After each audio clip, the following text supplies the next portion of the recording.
Croyez-vous que le destin puisse écrire des chapitres inimaginables? Qu'une seule vie puisse devenir un témoignage de courage et de résilience qui résonne à travers les générations? Cette jeune femme s'appelait Elisa, une femme noire aux traits prononcés et aux beaux yeux bleus.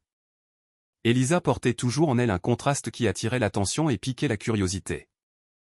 Beaucoup disaient que son regard était comme une fenêtre sur une âme empreinte d'intensité, de mystère et, en même temps, d'une force inébranlable. Elisa était enseignante dans une école de quartier. Issue d'une famille modeste, elle a appris dès son plus jeune âge à lutter contre les préjugés et les barrières sociales. C'était une femme déterminée qui, malgré les difficultés, n'a jamais cessé de rêver. C'est lors d'un événement caritatif organisé par une entreprise que sa vie a basculé. Lors de cette rencontre, elle a rencontré Arthur, un homme à la présence remarquable. Blanc, issu d'un milieu aisé, il était PDG d'une grande entreprise technologique. Charismatique, intelligent et visionnaire, il semblait vivre dans un monde bien différent de celui d'Elisa. Mais comme la vie est toujours surprenante, les deux hommes ont fini par se rapprocher. Ce qui avait commencé comme une conversation informelle s'est transformé en rencontres de plus en plus fréquentes. Entre cafés, livres et longues promenades, un amour improbable naquit, et peut-être précisément parce qu'il était improbable, il s'intensifia encore. Arthur se fichait des différences de classe sociale ou des barrières que la société pouvait ériger. Pour lui, Elisa était unique, quelqu'un qui apportait de la lumière aux jours les plus sombres et donnait un sens à tout ce qui l'entourait. Quelques mois après le début de leur relation, la grande nouvelle arriva.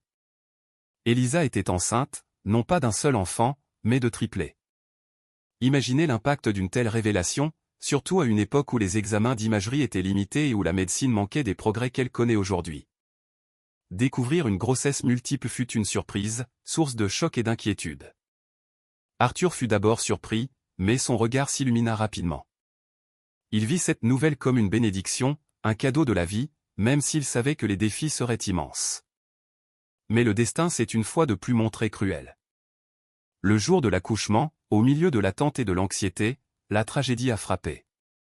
Arthur, qui avait suivi chaque détail avec enthousiasme, a été victime d'une maladie soudaine, d'une crise cardiaque massive, et est décédé à l'hôpital avant même d'avoir pu tenir ses filles dans ses bras.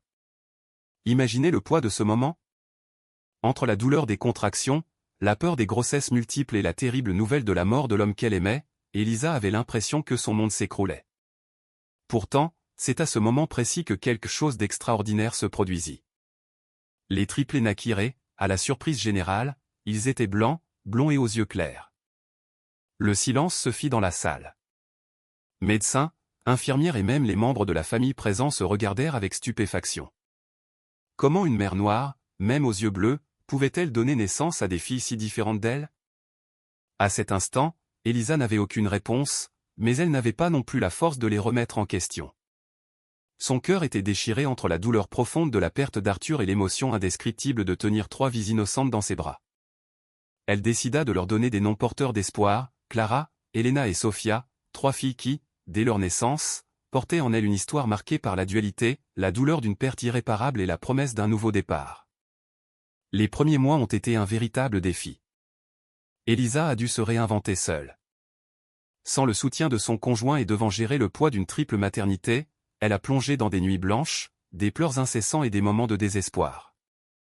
Mais chaque sourire fragile des filles lui a donné la force de continuer. Le plus dur, cependant, n'était pas seulement la routine épuisante. Bientôt, les ragots commencèrent à faire surface. Les voisins chuchotaient, les connaissances s'interrogeaient, et même les amis proches posaient des questions cruelles. Comment une femme noire pouvait-elle avoir des filles si différentes? Elisa ressentait le poids des préjugés et de l'ignorance, mais elle ne laissait jamais cela diminuer l'amour qu'elle éprouvait pour ses filles. Elle se souvenait toujours des mots d'Arthur, « Notre amour est plus fort que n'importe quelle barrière. » Ne l'oubliez jamais. Et c'est cette phrase qui guida ses pas. Durant son enfance, Elisa a dû faire face à la solitude, aux difficultés financières et à la discrimination. Mais rien n'a pu entamer sa détermination à offrir le meilleur avenir possible à ses filles. Ainsi, décennie après décennie, cette famille atypique s'est agrandie, confrontée aux regards indiscrets, aux jugements et aux difficultés sociales. L'histoire des triplés d'Elisa prend une nouvelle dimension au fil des ans.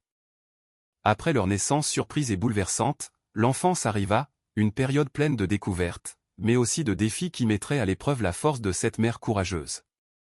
Elisa savait que le monde ne serait pas facile pour ses filles.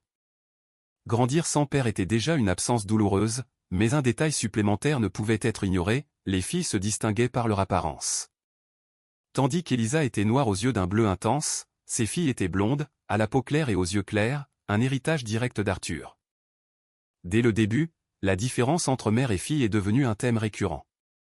Dans la cour de récréation, à l'école, et même lors des rendez-vous médicaux, Elisa essuyait des regards méfiants et des questions indiscrètes.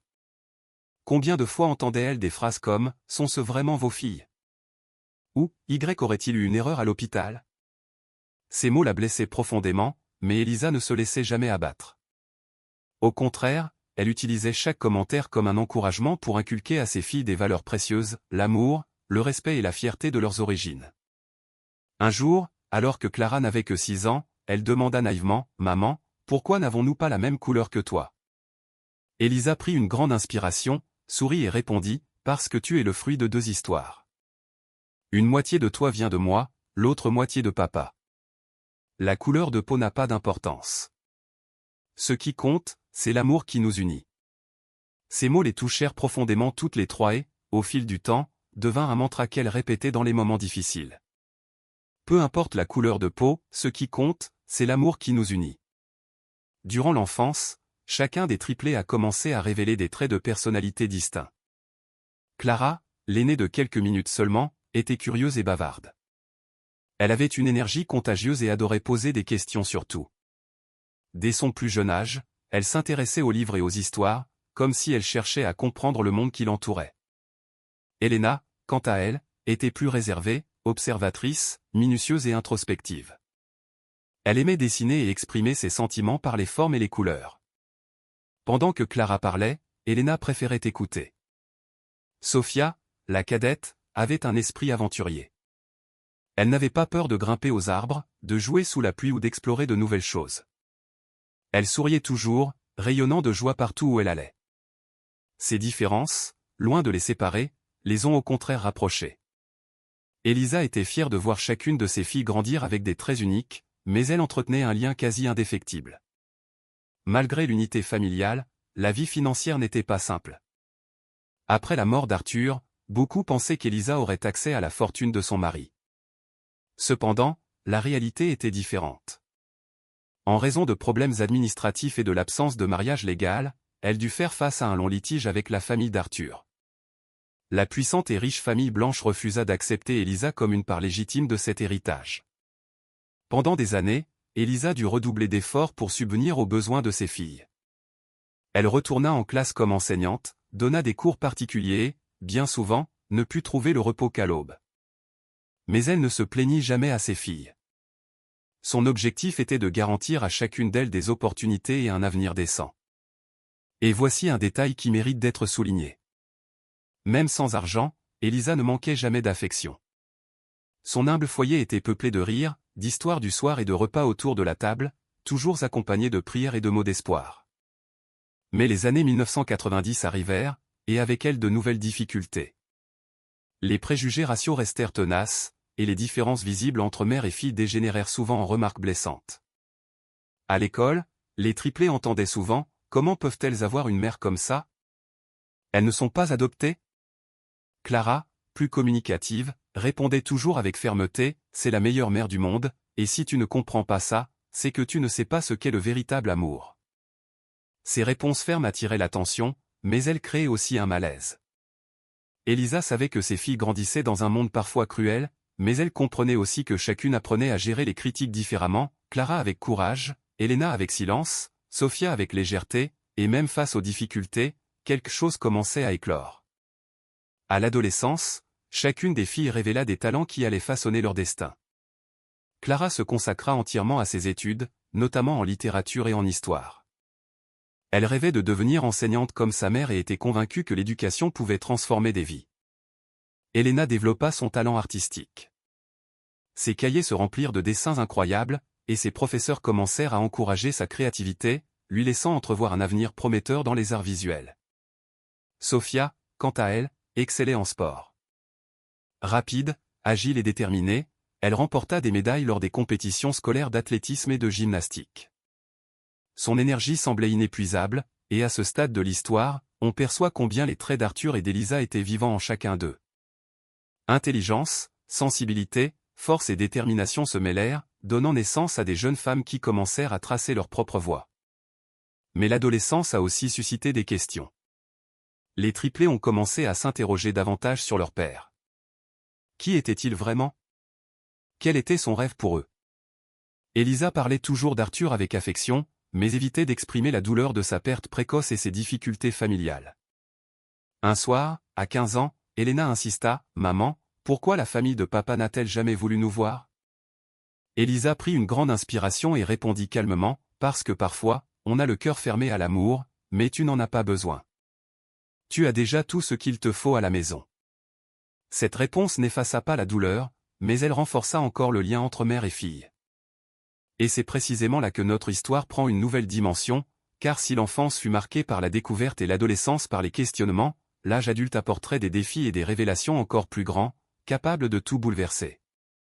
Mais avant de révéler ce qui s'est passé, je voudrais demander à ceux qui suivent ce récit, si vous étiez l'un des triplés, comment réagiriez-vous aux questions constantes sur vos origines? Garderiez-vous le silence? Répondriez-vous fermement ou les ignoreriez-vous simplement? Donnez votre avis dans les commentaires, car votre participation enrichit encore davantage cette histoire. Le temps passa et les triplés d'Elisa entrèrent dans l'âge adulte. Le début des années 2000 apporta avec elle une nouvelle ère, riche en opportunités, mais aussi en défis qui allaient encore plus mettre à l'épreuve la force de la famille. À 18 ans, Clara, Elena et Sofia n'étaient plus de simples enfants se distinguant par leur apparence différente de celle de leur mère. Elles étaient désormais des femmes en herbe, pleines de rêves, de talents et de responsabilités. Elisa observait fièrement chaque étape, les larmes aux yeux, se souvenant des difficultés rencontrées pour y parvenir. Clara, fidèle à sa passion pour l'apprentissage, décida de se présenter au concours d'entrée en littérature. Son amour des livres et du savoir était si fort que beaucoup disaient qu'elle avait hérité de l'esprit d'éducation de sa mère. De fait, Clara ressemblait de plus en plus à Elisa, non pas par son apparence physique, mais par sa détermination à croire que l'éducation pouvait transformer des vies. Elena, à son tour, s'est investie corps et âme dans le monde de l'art. Elle s'est inscrite aux Beaux-Arts et, dès son plus jeune âge, ses toiles ont commencé à attirer l'attention, couleurs vibrantes, lignes profondes et sensibilités uniques. Chaque toile semblait porter un morceau de l'histoire de sa famille, reflet des difficultés de sa mère, de l'absence de son père et de la beauté de se sentir différent dans un monde qui n'accepte pas toujours la diversité. Sofia a alors choisi une voie différente. Le sport était devenu sa passion et, à 19 ans, elle a obtenu une bourse universitaire grâce à ses études d'athlétisme. Sprinteuse naturelle, son corps semblait taillé pour la course, et chaque course était plus qu'une compétition. C'était comme si elle fuyait la douleur de son passé tout en courant vers un avenir meilleur. 3 sœurs, 3 destins, unis par un même point de départ, l'amour inconditionnel d'Elisa. Mais comme la vie ne suit jamais une ligne droite, de nouveaux obstacles surgirent. Au début de leur adolescence, les triplés décidèrent de se renseigner sur la famille de leur père. Elles ressentaient l'absence d'Arthur, non seulement comme figure paternelle, mais aussi comme racine, comme une part manquante de leur identité. Elisa parlait toujours de lui avec affection, le décrivant comme un homme visionnaire, bienveillant et passionné, mais le vide de son absence pesait de plus en plus lourd. C'est alors, en 2004, que Clara prit la décision audacieuse d'écrire une lettre à la famille de son père. Dans cette lettre, elle expliquait qui ils étaient, exprimait son désir d'en savoir plus sur son père et affirmait qu'il ne cherchait pas d'argent, juste des histoires, des souvenirs et peut-être un lien. La réponse arriva des mois plus tard, et elle n'était pas du tout accueillante. La famille d'Arthur, encore attachée à de vieux préjugés et à de vieux ressentiments, refusa tout contact. Il disait ne pas reconnaître les filles comme héritières et ne souhaitait aucune relation. Le coup fut dur. Elena pleura en lisant la lettre.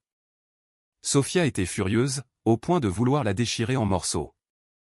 Clara, malgré sa déception, essaya de garder son calme et dit, « Peut-être qu'un jour ils comprendront, mais s'ils ne comprennent pas, ça ne changera pas qui nous sommes. » Une fois de plus, les mots d'Elisa résonnèrent, « Peu importe la couleur de peau, ce qui compte, c'est l'amour qui nous unit, et c'est précisément cet amour qui les a toutes trois maintenues fortes face au rejet. » À mesure qu'elle grandissait, des perspectives de carrière s'ouvraient à elle. Clara devint enseignante dans le public, tout comme sa mère, et, comme Elisa, elle dut faire face à des classes surchargées, à des élèves difficiles et à des conditions de vie précaires. Mais dans chaque regard curieux, dans chaque élève qui croyait en lui pour la première fois, Clara trouva le sens de sa vie. Elena, à son tour, commença à exposer ses œuvres dans de petites galeries locales. Peu à peu, son nom commença à gagner en popularité et les critiques d'art reconnurent en elle un talent prometteur. Ses peintures, chargées d'émotions, évoquaient non seulement la couleur, mais aussi les souvenirs, la douleur et l'espoir. Impossible de regarder une de ses toiles sans ressentir une profonde émotion. Sofia, quant à elle, brillait sur la piste. Elle représenta son université lors de compétitions nationales et, pendant un temps, rêva même de participer aux Jeux olympiques. Chaque médaille remportée était dédiée à sa mère, qui l'encourageait toujours, même lorsqu'il lui semblait impossible de concilier formation, études et vie personnelle. Sur le plan personnel, c'est à ce moment précis que les chemins des sœurs commencèrent à diverger. Clara, dévouée à sa carrière universitaire, tarda à s'engager dans des relations sérieuses. Pour elle, l'amour romantique semblait secondaire par rapport à sa mission d'enseignante.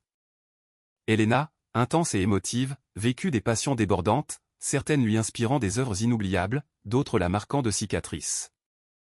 Sofia, pleine d'énergie, était entourée d'amis et de prétendants, mais préférait souvent la liberté de la piste de danse à l'engagement d'une relation. Elisa observait tout avec fierté, mais aussi avec une pointe d'inquiétude. Elle regardait ses filles grandir, conquérir le monde, mais elle sentait le poids du temps peser sur elle. 40 ans s'étaient écoulés depuis leur naissance, et chaque ride de son visage témoignait des combats qu'elle avait menés et remportés. C'est à ce moment-là qu'un nouveau chapitre de son histoire commença à se dessiner. En 2010, Elena reçut une invitation inattendue pour exposer ses œuvres dans une galerie renommée de Sao Paulo. C'était l'occasion rêvée, l'occasion de montrer au monde la puissance de son art.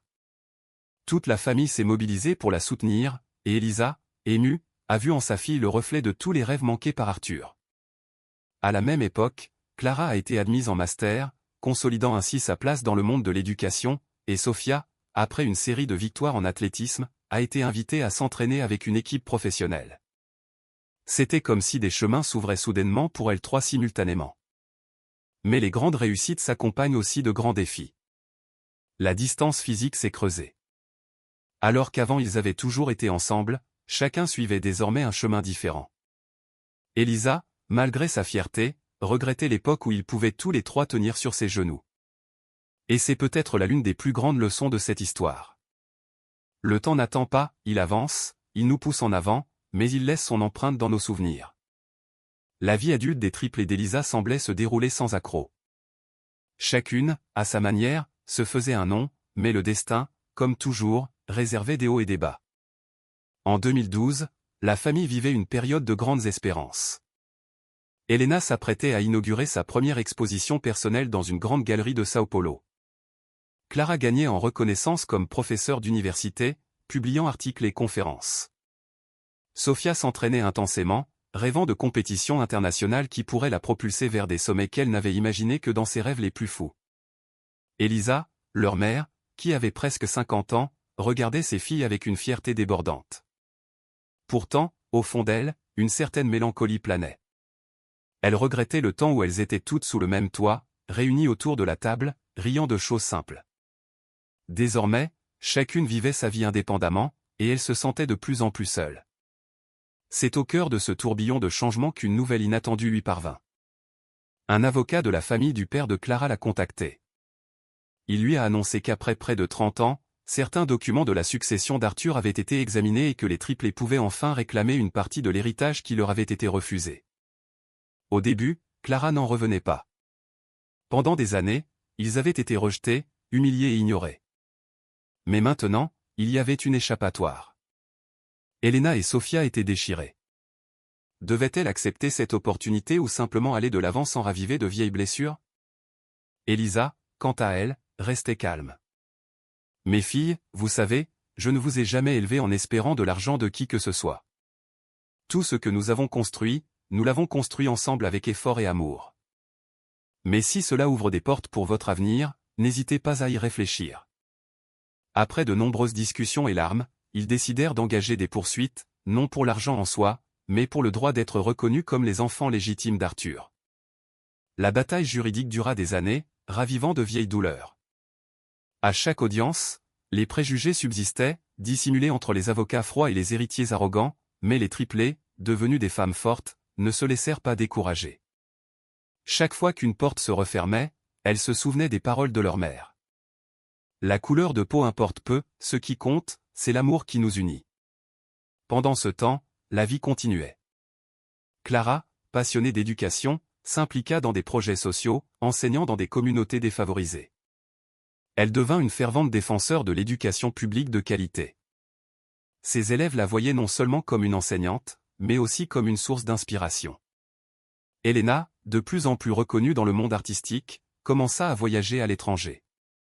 Ses expositions ont atteint les pays européens, où ses œuvres ont été décrites comme des fenêtres émotionnelles sur des réalités méconnues. De nombreux critiques ont affirmé que ses peintures portaient une force ancestrale, un écho des luttes de sa mère et de l'histoire de sa famille. Sofia, cependant, a connu des hauts et des bas dans le sport. Elle a remporté de nombreuses victoires, mais des blessures ont commencé à apparaître aux genoux, à la cheville, au dos. Son corps n'a plus réagi avec la même intensité. Un instant, elle a envisagé d'abandonner, mais elle se souvenait toujours du regard de sa mère dans les tribunes, l'encourageant à chaque course, et c'est ce qui la motivait. En 2015, cependant, la famille a traversé l'un de ses moments les plus difficiles. Elisa a appris qu'elle était atteinte d'une grave maladie. Son corps, épuisé par tant de combats, a commencé à montrer des signes de faiblesse. La nouvelle a fait l'effet d'une bombe. Les triplés, habitués à la voir comme un pilier inébranlable, se sentirent vulnérables pour la première fois. Clara pleura en silence. Elena peignait compulsivement pour évacuer son chagrin, et Sofia courait des kilomètres au petit matin pour fuir la réalité. Mais Elisa, sereine comme toujours, les appela et leur dit « Mes filles, n'ayez pas peur. La vie est faite de cycles. Le plus important, c'est ce que nous portons dans nos cœurs. J'ai vécu assez longtemps pour vous voir devenir des femmes incroyables, et rien ne peut me donner plus de paix que cela. » Ces mots restèrent gravés à jamais dans leur mémoire, et c'est durant cette période que le lien familial se renforça. Les triplés prirent soin de leur mère à tour de rôle, ne laissant jamais la maladie gâcher les moments de joie. Entre-temps, la procédure judiciaire touchait enfin à sa fin. Après des années de lutte, le tribunal les reconnut officiellement comme héritiers légitimes d'Arthur. C'était la victoire qu'Elisa avait toujours désirée, non pas pour l'argent, mais pour la justice. Cet héritage permit à Clara de fonder un établissement d'enseignement portant le nom de son père. Elena ouvrit sa propre galerie, devenant une référence dans le monde de l'art contemporain. Sofia, quant à elle, s'investit dans des projets sportifs et sociaux, aidant de jeunes athlètes qui, comme elle, rêvaient de dépasser les limites imposées par la vie. Elisa vécut assez longtemps pour assister à cet accomplissement et, lorsqu'elle s'éteignit quelques années plus tard, elle laissa derrière elle non seulement 3 filles couronnées de succès, mais aussi un héritage intangible bien plus grand, la certitude que l'amour est la force la plus puissante qui soit. Mais l'histoire ne s'arrête pas là. En 2024, 40 ans après la naissance des triplés, quelque chose d'encore plus surprenant allait se produire. Prêt à le découvrir? Alors, restez avec moi, car la suite pourrait complètement changer votre perception de l'héritage familial. Et maintenant, j'aimerais vous demander, si vous étiez à la place des triplés, auriez-vous lutté pour la reconnaissance de votre héritage ou auriez-vous simplement tourné la page? Laissez votre réponse dans les commentaires et, si ce n'est pas déjà fait, abonnez-vous à la chaîne White Stories. Aimez et partagez cette histoire passionnante. L'année 2020 a non seulement marqué le monde de défis planétaires, mais a aussi profondément transformé la vie des triplés. Ils n'étaient plus de jeunes rêveurs en quête de leur place. Ils étaient désormais matures, épanouis à bien des égards, mais aussi confrontés à de nouvelles responsabilités et à une réflexion sur leur véritable identité. Après le départ d'Elisa, l'absence de leur mère pesait plus que jamais. La maison où ils avaient grandi, remplie de rires et d'histoires, semblait désormais trop silencieuse. Pendant un temps, tous les trois s'éloignèrent, chacun empêtré dans sa propre routine. Mais ils comprirent vite que le lien qui les unissait était plus fort que la distance. C'est par une nuit d'hiver de 2021 que Clara leur proposa une solution transformatrice. Les filles, et si on écrivait un livre ensemble? Un livre qui raconterait non seulement l'histoire de papa et maman, mais aussi notre parcours. L'idée, audacieuse au départ, a été accueillie avec enthousiasme. Elena, forte de son talent artistique, a illustré l'ouvrage. Clara, forte de son expérience d'écriture, a rédigé le texte principal, et Sofia, forte de son énergie communicative, a assuré la promotion et la diffusion du projet. C'est ainsi qu'est né le projet « 3 vies, un amour ». Le livre, publié en 2022, a connu un succès inattendu. Ce n'était pas seulement une biographie familiale, mais un récit émouvant d'amour, de résilience et de lutte contre les préjugés. De nombreuses familles confrontées à des situations similaires y ont trouvé réconfort et inspiration. L'impact fut tel que les triplés commencèrent à être invités à des interviews, des conférences et des émissions de télévision.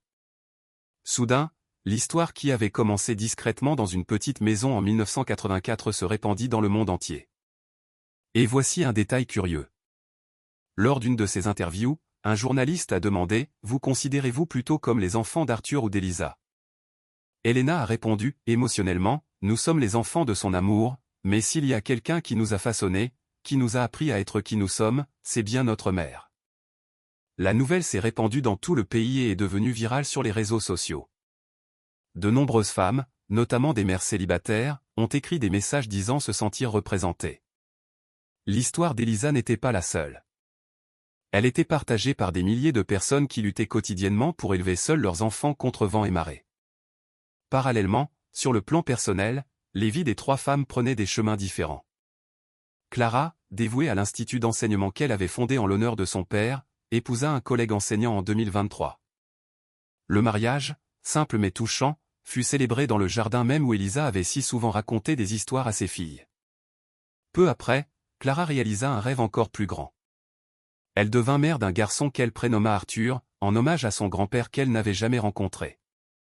Elena, quant à elle, voyageait sans cesse pour visiter des expositions. Malgré ses grandes passions, elle n'avait pas encore trouvé de relation durable. Pour elle, l'art était son plus grand compagnon. Cependant, elle confiait à ses sœurs sa peur secrète de ne jamais pouvoir fonder une famille. Après avoir officiellement mis un terme à sa carrière sportive suite à des blessures, Sofia s'est découvert une nouvelle passion, l'entrepreneuriat social. Elle a créé un projet alliant sport et éducation pour les jeunes en difficulté. Toujours entourée, Sofia dégageait la même énergie contagieuse qu'enfant. Mais, alors que leur vie continuait, un événement inattendu a ravivé de vieux souvenirs. Fin 2023, une lettre est arrivée par la poste. Elle n'émanait ni d'un fan ni d'un éditeur, mais d'un homme se présentant comme le cousin d'Arthur. Il expliquait avoir suivi le parcours d'Arthur de loin et avoir honte du silence de la famille pendant toutes ces années. Il s'excusait au nom de ceux qui étaient décédés et espérait les retrouver s'ils le souhaitaient. La nouvelle les a divisés. D'un côté, il y avait des blessures profondes que le temps ne pouvait effacer. De l'autre, il y avait la possibilité de découvrir enfin une part de leur racine paternelle qui leur avait été refusée pendant 4 décennies. Clara, toujours rationnelle, suggérait la prudence. Elena, au cœur sensible, y voyait une occasion de guérir. Sofia, impulsive comme toujours, voulait organiser ce rendez-vous immédiatement. Après de nombreuses discussions, ils décidèrent d'accepter et, en janvier 2024, ils rencontrèrent pour la première fois un membre de la famille de leur père. Ces retrouvailles furent pleines d'émotions. Le cousin âgé d'Arthur fondit en larmes en les voyant. Il dit reconnaître en eux des traits caractéristiques de son père et que, malgré le temps perdu, il souhaitait ouvrir les portes d'un nouveau départ. Les triplés écoutèrent attentivement, mais ils fixèrent aussi des limites. Elena fut claire, nous ne sommes pas ici pour l'argent ou le prestige. Nous voulons juste le respect et la reconnaissance. Le vieil homme hocha la tête, bougea et répondit, tu es déjà la plus belle preuve de l'héritage d'Arthur. Ce moment était symbolique. Il n'effaça pas la douleur du passé, mais il ouvrit la voie à un avenir de réconciliation. Après avoir rencontré le cousin d'Arthur, la vie des triplés sembla entrer dans une nouvelle phase. C'était comme si un cycle commencé en 1984 touchait enfin à sa fin, mais le destin leur réservait encore des chapitres inattendus. L'année 2024 commença en fanfare. Le livre, 3 vies, un amour, s'était déjà vendu à des milliers d'exemplaires et allait bénéficier d'une 2e édition augmentée, incluant le récit de leur retrouvaille avec la famille de leur père. Les 3 jeunes gens commencèrent à être recherchés non seulement par les journalistes, mais aussi par les universités, les fondations et même les organisations internationales désireuses de documenter la force de leur parcours. Un matin, Clara reçut un appel qui allait tout changer. Bonjour. Ici l'UNESCO. Nous souhaitons vous inviter à une conférence sur la diversité raciale et l'égalité à Paris. La nouvelle se répandit comme une traînée de poudre parmi les sœurs. C'était inimaginable pour quelqu'un qui avait grandi sous tant de critiques et de préjugés. Elles allaient désormais devenir les porte-paroles d'une cause qui transcendait les frontières. Elena, émue, a déclaré « Maman a toujours dit que notre plus grand objectif était d'être une lumière pour le monde. Je crois que nous y parvenons enfin. » Le voyage à Paris a marqué une étape importante. Sur la scène de la conférence, devant un public international, les triplés ont raconté l'histoire d'Elisa, la mère qui a osé défier les conventions et élever seule ses 3 filles après la mort tragique d'Arthur. Sophia, avec son discours vibrant, a été applaudie lorsqu'elle a déclaré « Notre mère n'était pas seulement une femme noire aux yeux bleus élevant 3 filles blanches. C'était une guerrière qui nous a appris à ne pas abandonner, même lorsque le monde entier semblait être contre nous. » Son discours est devenu viral. Des extraits ont circulé dans les journaux, sur les sites web et sur les réseaux sociaux. Soudain, l'histoire de la famille n'était plus seulement nationale, mais mondiale. Mais la visibilité s'accompagnait de difficultés. Certains ont commencé à s'interroger sur les détails du récit, le jugeant trop romancé. Certains rapports ont soulevé des questions sur l'héritage d'Arthur et ont suggéré que les sœurs avaient bénéficié d'une image de victime. Cela a particulièrement affecté Clara, qui avait toujours veillé à la transparence. Par une nuit blanche, elle pleura en silence, craignant que l'héritage d'Elisa ne soit terni, mais Elena et Sophia la réconfortèrent. Clara, nous connaissons la vérité. Ceux qui nous connaissent la connaissent aussi, et la vérité triomphe toujours. Cet épisode les rendit encore plus fortes. Elles décidèrent de créer un documentaire officiel racontant tout, chronologiquement et sans filtre, incluant des photos rares, des vidéos personnelles et même des lettres d'Elisa inédites. Lors de sa première diffusion mi-2025, le documentaire a rencontré un succès retentissant. Plus qu'une histoire de famille, c'était le portrait d'une époque, le Brésil des années 1980, les préjugés, les difficultés d'une mère veuve et le combat de 3 filles pour gagner le respect. Cependant, à mesure que l'attention grandissait, la vie privée de ces 3 filles a également pris de nouvelles dimensions. Clara, désormais mère d'un petit garçon de 2 ans, a dû relever le défi de concilier maternité, carrière universitaire et apparition publique. Elle confiait souvent à ses sœurs sa peur de ne pas être assez présente pour son fils, mais à chaque difficulté, elle se souvenait d'Elisa, qui avait réussi à élever seule 3 enfants. Elena vécut un tournant. Lors d'une exposition en Italie, elle rencontra une restauratrice d'art qui la conquit, non seulement par son talent, mais aussi par sa sensibilité. Pour la première fois, Elena parla ouvertement avec ses sœurs d'une relation sérieuse et de la possibilité de fonder une famille autrement que par la tradition. Sophia, toujours pleine d'énergie, commençait à ressentir le poids du temps. Malgré son énergie contagieuse, son corps montrait déjà des signes d'usure. Après une série d'examens, elle découvrit un léger problème cardiaque, mais qui nécessiterait un suivi. Cela la fit repenser à son rythme effréné. « Il est peut-être temps de ralentir, dit-elle en riant, sans pour autant perdre sa passion pour ce que je fais. » Ces changements démontraient que, bien qu'unis par des liens indissociables, chacune vivait sa propre version de la maturité. Mais un dernier chapitre restait à écrire, un chapitre reliant passé, présent et futur. En organisant le documentaire, ils découvrirent quelque chose de surprenant dans une vieille malle chez Elisa, une lettre laissée par Arthur lui-même. Elle était cachée dans un recueil de poèmes, jauni par le temps mais intact. Dans la lettre écrite peu avant sa mort, Arthur déclarait son amour inconditionnel à Elisa et à leur fille Annette. Il disait « Si je ne suis pas là, je veux qu'elles sachent qu'elles ont été désirées, rêvées et aimées dès le début. » Cette découverte les laissa tous les 3 en larmes. Pour la première fois, ils tenaient la preuve concrète de l'amour de leur père, un fragment de l'homme dont on leur avait toujours parlé, mais qu'ils n'avaient jamais connu. Cette découverte devint la pièce maîtresse de la dernière partie du documentaire, concluant le récit de manière saisissante. Le public pleura avec lui. L'histoire, commencée en 1984, avait enfin trouvé son dénouement, et aujourd'hui, en 2025, les triplés n'étaient plus de simples personnages d'un conte étrange. Elles étaient des symboles de résilience, d'espoir et d'amour. Des femmes qui transformaient la douleur en force, le silence en voix et les préjugés en inspiration. Et la question que je vous pose est la suivante, si vous aviez l'occasion d'écrire une lettre aux générations futures de votre famille, que laisseriez-vous derrière vous ? Quel héritage aimeriez-vous qu'elle se souvienne de vous dans 40 ans? Écrivez dans les commentaires, n'oubliez pas d'aimer cette vidéo, de vous abonner à la chaîne White Stories et de la partager avec tous ceux qui, selon vous, ont besoin d'entendre ce message.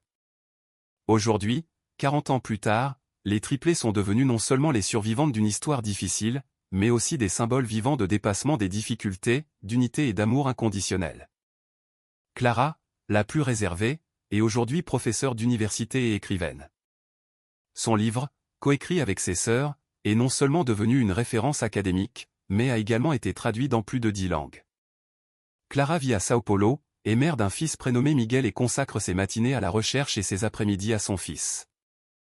Dans ses interviews, elle souligne toujours qu'Elisa est sa plus grande source d'inspiration. Je ne peux être que mère, enseignante et écrivaine, car j'ai vu ma mère être tout cela à la fois. Elena, femme sensible et spirituelle, s'est installée à Florence, en Italie, où elle est devenue restauratrice d'art sacré. Elle vit une relation stable avec sa compagne, Chiara, et ensemble, elle prévoit d'adopter un enfant dans les années à venir. Pour Elena, chaque tableau restauré est comme un morceau de sa propre histoire dont on prend soin. Restaurer, c'est redonner vie à ce qui semblait perdu. C'est exactement ce que maman a fait pour nous. Sofia, la plus dynamique, vit à Rio de Janeiro et reste active comme conférencière et influenceuse sociale. Malgré ses problèmes de santé, elle n'a jamais perdu l'énergie et la joie qui l'ont toujours caractérisée. Elle a créé un institut pour les jeunes vulnérables, proposant des cours de communication, d'entrepreneuriat et d'estime de soi. Lorsqu'on l'interroge sur sa motivation, il répond souvent « Je sais ce que c'est que de grandir avec le